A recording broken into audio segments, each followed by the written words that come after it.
Everyone was really awkward when they first got here, and everyone sat at the back. So thank you for moving forward, those that did. I kind of debated quite a bit and cringed quite a lot about how to introduce myself today, because although I've done a lot of public speaking over the years, I haven't really, in this sort of aspect, done it, and I've spent the last 2 years unmasking. So when you take your mask off, it's quite a lot harder to sort of be vulnerable. And I was kind of powered by my ADHD in a way that covered the awkward autism, but that's now medicated. Also, Dutch courage helped, but I'm 5 months sober, so I can't do that either. So you'll have to bear with me. I'm going to just kind of throw straight into my special interest, which is the book that's at the back there. And I'm probably going to just chuck cards all over the place, so don't worry about that. So, Mess is Progress is my book. And I thought I would start with the poem, Mess is Progress. It's an unusual name for a book. At the time of my diagnosis and my daughter's diagnosis and a house renovation and everything else that was like really impacting me mentally, I was in a huge burnout, because you kind of, when you get a diagnosis, although it's validating, you spend so much time with your brain just processing information of the rest of your life with this new lens. So in the middle of all this chaos and walls being smashed out of my house, my builder kept saying to me, "Don't worry, Hannah, mess is progress." And I don't know if you've heard of the term echolalia related to autism. So that's when you repeat something over and over and over again in your head. And that's what I did with the Mess is Progress. And I ended up writing this poem. So I'm going to drink a lot, by the way. I need a table. So, Mess is Progress. As I shuffle through the spilled contents of my brain, it's too much again. There's so much to remember, so much to even process. My life as I look back, childhood, relationships, the here and now, parenting, adulting, renovating, mess is progress. To have the beautiful home, we first tear down some walls, dig some holes, tip out the old, the mess is progress. Accepting, unmasking and understanding, mess is progress. Unlearning the mask behaviours is realising the damage they've caused. People pleasing, rejection sensitivity, mirroring, trying so hard to fit in, mess is progress. A lifetime of fawning, meeting everyone else's needs or die trying, the mess, so much mess. The revelation that my needs too can be met. Bless this mess and all its progress.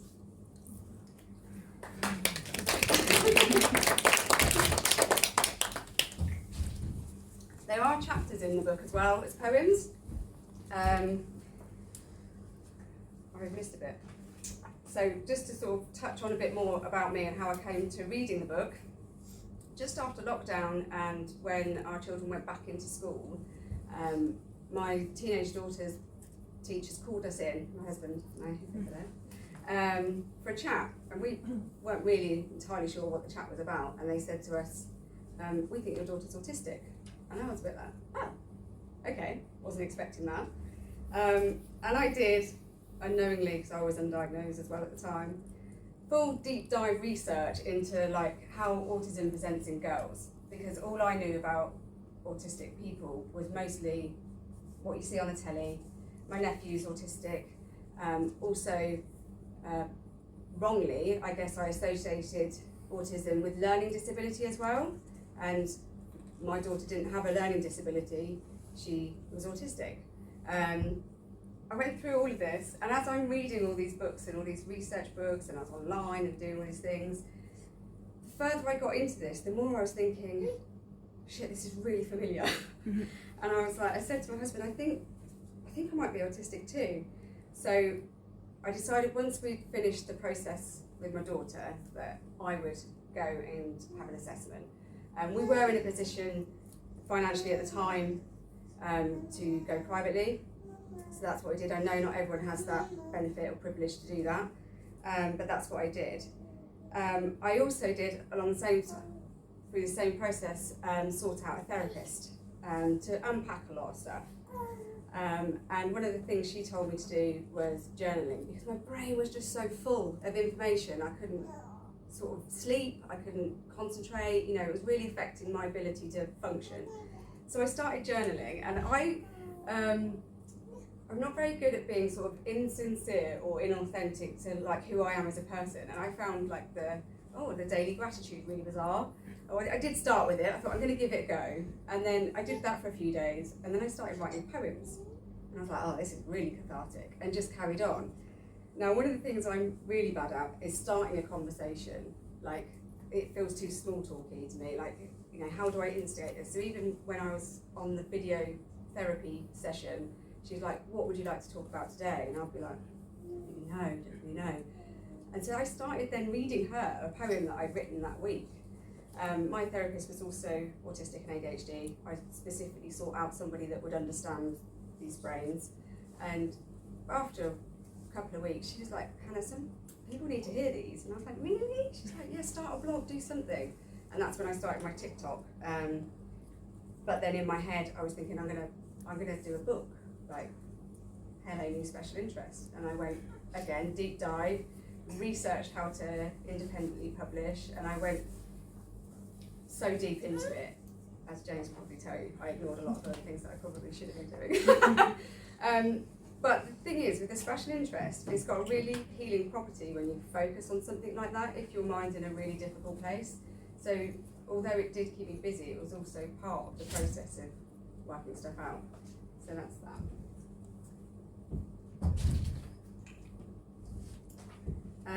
So as I was saying, there's chapters in the book as well as poems, mostly a little bit of my ramblings, but I wanted to sort of, I don't know, you know, your situations, where you are in your journey, if you know somebody that's autistic, or you think you are, or you have family member, etc.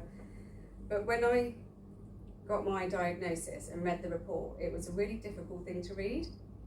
And I was quite surprised because, you know, it's what I wanted. I wanted to understand me. Anyway, this is what this very small excerpt's about. So, when I first read through my assessment report and diagnosis, I cried. So much crying, snot tears the lot. It's no wonder post-diagnosis is a time for grief. And my God, the processing that goes on. I didn't just read it once either, glutton for punishment, this one. Also, there is a constant imposter syndrome. Despite having it all there in black and white, intimate details about my entire life with deficit upon deficit of everything I'm unable to do or struggle with because I'm autistic. It seemed that when my daughter had her report, I could give her the pep talk, you know, these assessments are done on deficits alone, and none of your amazing qualities are listed, so don't be too disheartened. It's more about being in a society that isn't set up for you, rather than you not being good enough for society. I preached it, but I did not practice it. I was grief-stricken. I felt physically wounded, and my heart ached for younger me and all she had endured. Some would argue that she turned out okay in the end. Look how strong you are, etc. But I didn't feel strong. I felt lost all the time, but I carried on regardless. Then the intrusive thoughts began, especially as I read over my husband's part of the report repeatedly whilst crying. Why was he still with me? What did he ever see in me? You name it, I thought it. One afternoon, sat out in the garden, I decided, after going through the conversation several times in my head, I finally expelled the words from my mouth to ask him. The regret started to bubble up immediately. Don't leave that one, it's fine. As I'm so used to keeping those deeply personal and often unsubstantiated thoughts to myself. I felt a bit sick. Am I going to be sick? Oh God, I'm sweating. What have I done this for? Of course, there's a reason I married this man. Although not one for talking too openly about emotions, he managed to diffuse this bomb in my head in one swooping response of light-hearted humour. First, he reminded me that I haven't changed because I have a diagnosis. I'm still the exact same person he fell in love with. Okay, valid point, but maybe you could just write up my good points, you know, like an antidote, if you will. To which he responded, I can, but I'd have to use a single page and a really big font.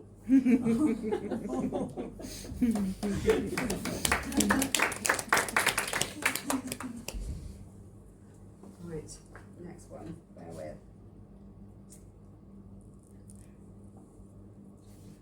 Okay, this one's called Call Me Crazy.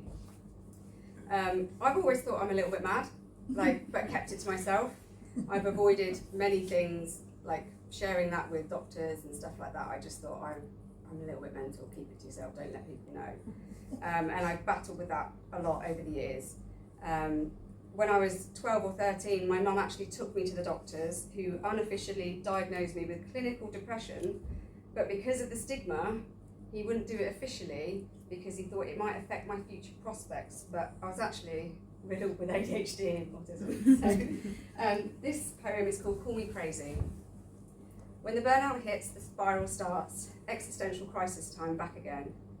Worries about how others will perceive me, and a long life of not knowing or understanding my whole story. It's all internalised, don't act crazy, don't let them see, show them who they expect you to be. But when it's all held in, it makes the spiral deeper.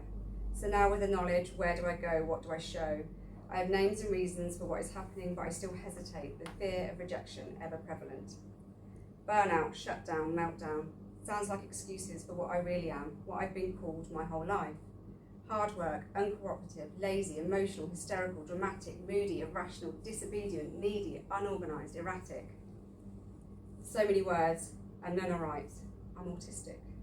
The one word that makes it all make sense. The social exhaustion, the sounds and the noises, the struggles for years of not letting the crazy show. So what do I need? Love, patience and understanding. Time to grieve, time to heal. Cuddles and quiet time, soft blankets and low light, my age-old friend, validation. But to receive this, I need to let it out. How do I get past my force field of self-preservation? It's a scary and vulnerable place to be that my exceptional masking has protected me from for so long. But I'm tired once more, burnout is back. I can manage this better now that I know I'm autistic. That simple life hack, though it seems so foreign, ask for help.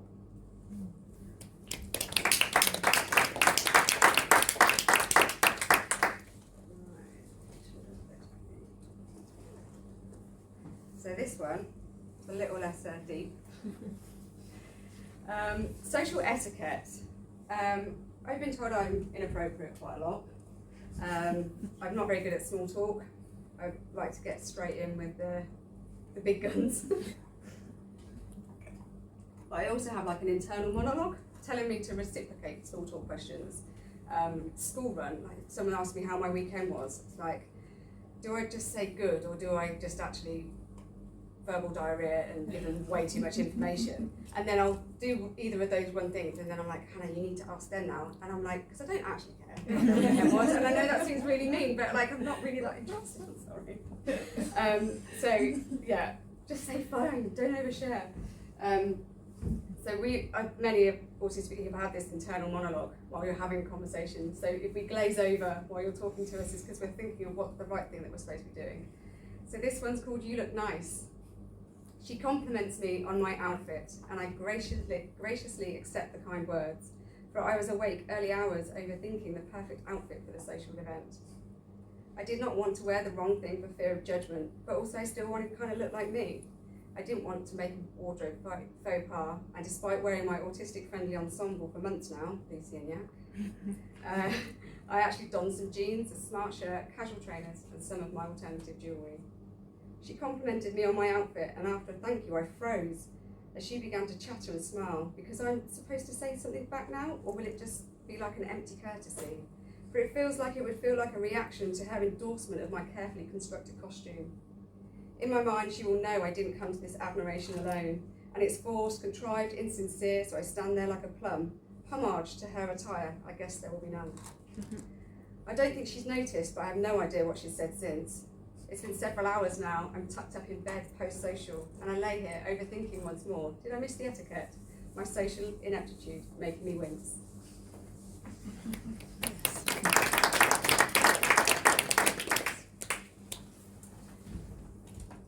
Sorry. This is there's work. Also, no one likes mouth noises, do they? So, when comparing yourselves to neurotypicals, it's easy to feel like you're a bit useless. And after sort of diagnosis and unmasking and working out who you are and stuff like that, it's looking at yourself through a different lens. So like we are different, but we're not any less. And actually, they might not be able to do some of the things that we can do. So this poem is called The Can Do and The Cannots. I can turn my hand to most things. I will try and build, make, craft, write, create, make a business from scratch. I cannot organise my home, tidy consistently, meal plan, remember important things, find my keys, sort out my clothes, know where my phone is when it's in my actual hand. I can fight an injustice, raise an army to join me, talk at length and passionately about the things I'm interested in. I cannot do the small talk. I can hand stencil my bathroom floor over 2 days for a combined total of 14 hours non-stop, but please don't make me queue in a busy shop.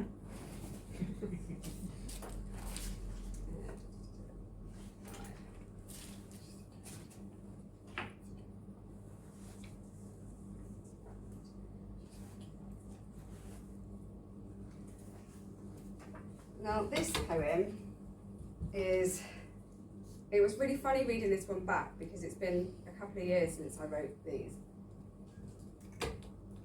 And in the last, even most recently in the last month, I've discovered stuff about me and my body that I didn't know before.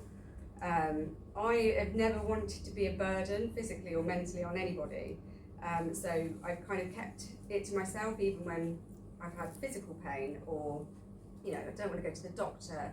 I've seen people in the workplace, how they speak about other people. I mean, even topically, like Rishi Sunak on the news yesterday doing his talk about people with mental health issues and how they should be in work and not be signed off, So it's that constant feeling like I don't want to be an inconvenience to other people.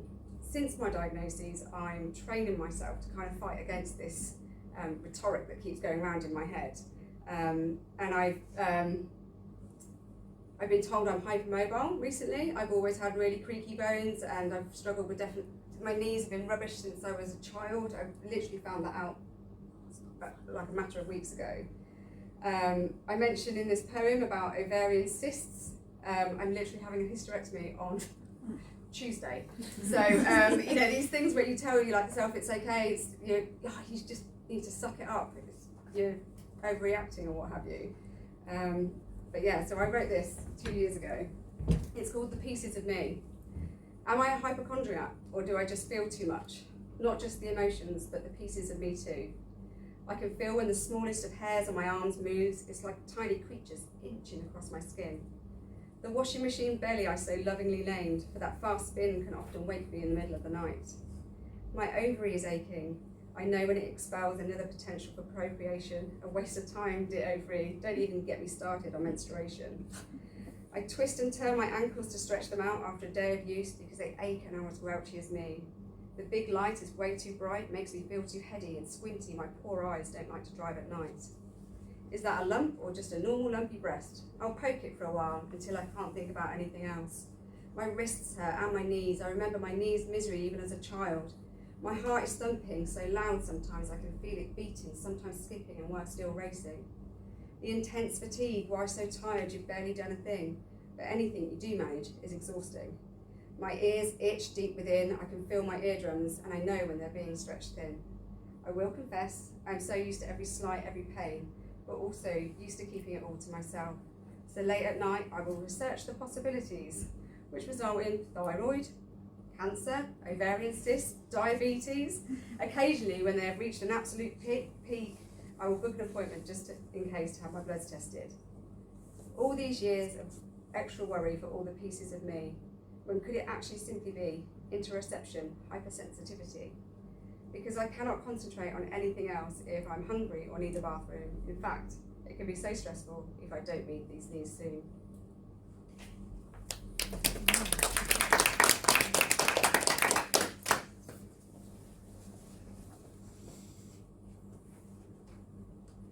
Okay, this one's called Slug and Pillow.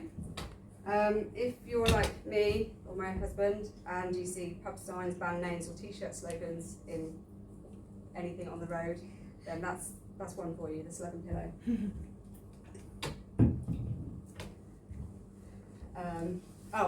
Sorry, I meant to say. This one's about auditory processing and the fact, realising that I don't actually have selective hearing like I was always told. In the past, my family believed I was a little bit hard of hearing, but it turns out I just can't concentrate on processing audio with all the other sounds interfering. If the TV is on and the radio in the other room too, I cannot understand the words coming from you. If I'm writing an email or reading some text, I cannot hear your words or your simple request. But remember that time I said the pillow was loud? He looked at me weird and said it made no sound. I'll never forget that night. I was trying to sleep on the sofa. There was a slug on the floor and I could hear the damn thing each time it edged closer.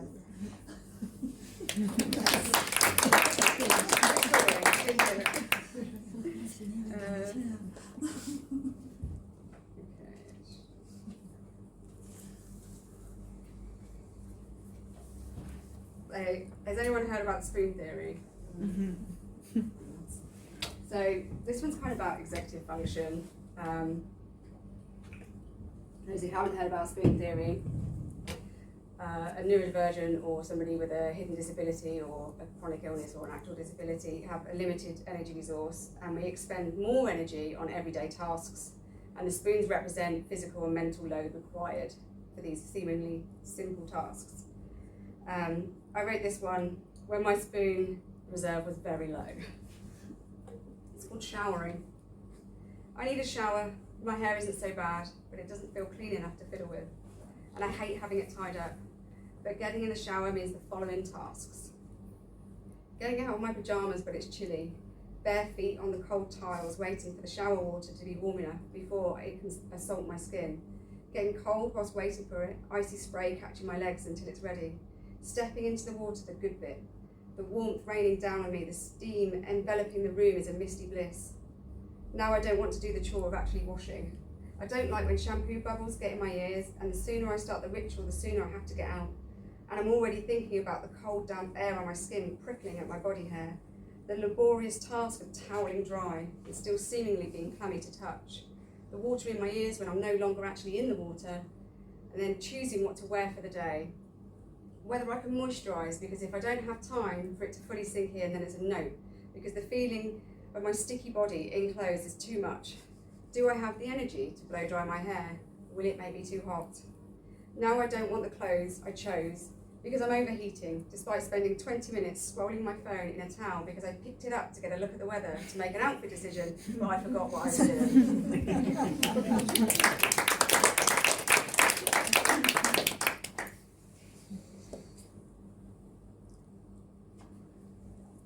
Okay. Now this one is about empathy. And as a, I forget I'm old, but as an older woman, when I had my autism assessment, I've obviously had a lot longer to learn how to mask and what have you, so I had to do a lot more in-depth questionnaires and different things with the psychologist. And one of the questionnaires he sent me was the empathy quotient. And I was like, I am going to smash this because I think I'm the most empathetic person I know. I cry at the telly, I cry at the news, I had to stop watching the news. If you cry, I will cry. You know, that's the sort of person I am. I genuinely thought I was going to smash it. And then I did it, and there's scores between 0 and 80. And it says 80% of adults with autism score 30 or lower. And I scored 28. And I was like, what? Apparently there's like socially acceptable empathy, which is lying, and autistic empathy, which I'm going to explain in this poem. Empathy curse. I am told I am blunt, intimidating even. I don't mince my words. She says it exactly how it is. I cannot hide if your new haircut looks shit, or the idea you had was weak, I'll admit. But if I see your sadness, I will completely crumble. I will take on that pain. The torment is humble. Physically and emotionally, I feel it all under my skin, the destruction and injustice. My heartache begins. I cry at the hopelessness, the state of our earth. Each infringement, transgression becomes even worse. The news is switched off because I can't bear all the fight as I lay trapped in my mind, the grief stealing my nights. The pain of my loved ones, even strangers too, could be so deep and intense. Oh, the empathy, if only you knew. Yes, I'm autistic and my perceptions diverse, but trust me, they penetrate with this empathy curse.